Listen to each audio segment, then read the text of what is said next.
اللہ تعالیٰ نے دنیا کو بہت ہی خوبصورت بنایا اور اس خوبصورت دنیا میں 18,000 مخلوقات کو پیدا کیا۔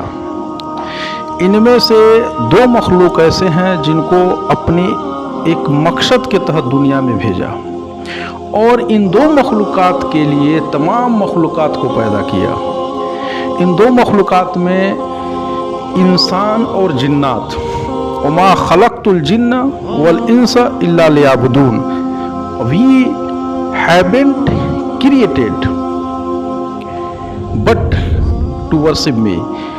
Almighty Allah stated in holy book، ہم نے انسان اور جنات کو اس لیے پیدا نہیں کیا، میں نے اس لیے پیدا کیا کہ وہ میری عبادت کریں۔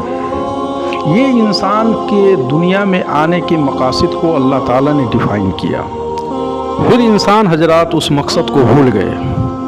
پھر اللہ تعالیٰ نے اس یاد دہانی کے لیے کم و بیش 1,24,000 پیغمبر اس دنیا میں مبعوث فرمایا، جو کہ انسانوں کی ہدایت کے لیے تھی، تاکہ وہ انسانوں کو انفارم کرے، اور تمام انبیاء کے اوپر کتابیں بھی نازل کی کہ ان کے ذریعے انسانوں کو ان کے مقاصد کو یاد دلایا جائے کہ ان کا دنیا میں آنے کا کیا مقصد ہے۔ پھر انبیاء کرام نے اس کتاب کے ذریعے سے بھی انسانوں کو انفارم کیا کہ صرف یہی دنیا، جس دنیا میں تم مگن ہو، صرف یہی دنیا نہیں ہے، مرنے کے بعد ایک اور دنیا ہے جہاں ہمیشہ ہمیش کی زندگی ہے، اور ہمیشہ ہمیش کی خوشحالی ہے، اور ہمیشہ ہمیش کی غم ہے۔ تم اس پریشانی سے نکلو۔ پھر اللہ تعالیٰ نے قرآن کے ذریعے نبی صلی اللہ علیہ وسلم کے اوپر جو نازل کی گئی تھی، اور نبی صلی اللہ علیہ وسلم نے قرآن کے ذریعے انسانوں سے خطاب کیا اور بتایا کہ والعصر ان الانسان لفی خسر الا الذین آمنوا وعملوا الصالحات وتواصوا بالحق وتواصوا بالصبر۔ قسم ہر زمانے کی، سارے لوگ خسارے اور گھاٹے میں ہیں، مگر جو لوگ ایمان لائے، عمل صالحہ کیا، اور حق بات کہتے رہے اور حق پہ جمے رہے، پھر صبر کرتے رہے، یقیناً یہی لوگ اس خسارے سے نکلیں گے۔ اس کا مطلب یہ ہے کہ جو بھی انسان حق کے راستے پہ چلے گا، دین حق کو قبول کرے گا، تو اس کے زندگی میں پریشانیاں آئیں گی، تو پھر اگر وہ اس پریشانی پہ صبر کرتا ہے تو پھر اللہ تعالیٰ اس خسارے سے نکال دے گا، جس خسارے کو قرآن میں بتایا کہ ہر انسان خسارے اور گھاٹے میں ہے، مگر جو لوگ یہ 4 کام کیے، وہ 4 کام کیا ہے؟ پہلا ایمان لائے، دوسرا عمل صالحہ کیے، تیسرا حق بات کہے، چوتھا صبر کیے، وہ لوگ اس خسارے سے نکل جائیں گے۔ پھر قرآن میں اللہ تعالیٰ نے فرمایا کنتم خیر امت اخرجت للناس تأمرون بالمعروف وتنہون عن المنکر وتؤمنون باللہ، کہ تم بہترین امت ہو، تم لوگوں کے بھلائی کے لیے پیدا کیے گئے ہو، تم نیک کام کا حکم کرتے ہو اور برے کام سے روکتے ہو، اور ایک اللہ پہ ایمان رکھتے ہو۔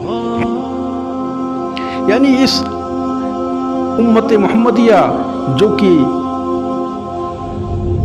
خیر امت ہونے کا اللہ تعالیٰ نے قرآن میں بتایا، اس کے سائن بتائیں کہ تم نیک کام کا حکم کرتے ہو، برے کام سے روکتے ہو، اور ایک اللہ پہ ایمان رکھتے ہو، اور خیر کا کام کرتے ہو، یہ اس کی نشانی ہے۔ اور قرآن کو جو ہے اللہ تعالیٰ نے اس امت محمدیہ کو ہدایت کا ذریعہ بنایا، کامیابی کا ذریعہ بنایا، جس میں اپنے تمام احکامات کو نازل فرمایا، کیا انسانوں کے لیے مفید ہے اور کیا نقصانات ہیں، اس کتاب میں اللہ تعالیٰ نے کھول کھول کر کے بیان کیا۔ پھر اللہ تعالیٰ نے اسی قرآن میں اس انسان کے مقاصد کو ڈیفائن کیا، وما خلقت الجن والانس الا لیعبدون، ہم نے انسان اور جنات کو صرف اور صرف اپنی عبادت کے لیے پیدا کیا ہے۔ یہ انسان کے دنیا میں آنے کے مقاصد ہیں، پرپز آف لائف جو انسانوں کے ہیں۔ اور یہ عبادت کیا ہے؟ عبادت اللہ کی یاد ہے، اقیم الصلاۃ لذکری، نماز قائم کرو ہماری یاد کے لیے۔ اگر انسان کوئی نماز پڑھتا ہے تو اللہ ہی کی یاد کرتا ہے، تلاوت کرتا ہے تو اللہ ہی کی یاد کرتا ہے۔ اگر انسان گناہوں سے بچتا ہے تو اللہ ہی کی یاد سے وہ بچتا ہے۔ اگر کوئی انسان نیک عمل کرتا ہے تو اللہ ہی کی یاد سے ہی وہ نیک عمل کرتا ہے۔ یا ذکر خفی کرے، دل میں اللہ کو یاد کرنا یا اعلانیہ یاد کرنا یا نیک عمل کے ذریعے یاد کرنا، یہ سب کے سب کامیابی کا ذریعہ ہے، اور اللہ کی یاد ہی اصل نجات کا ذریعہ ہے۔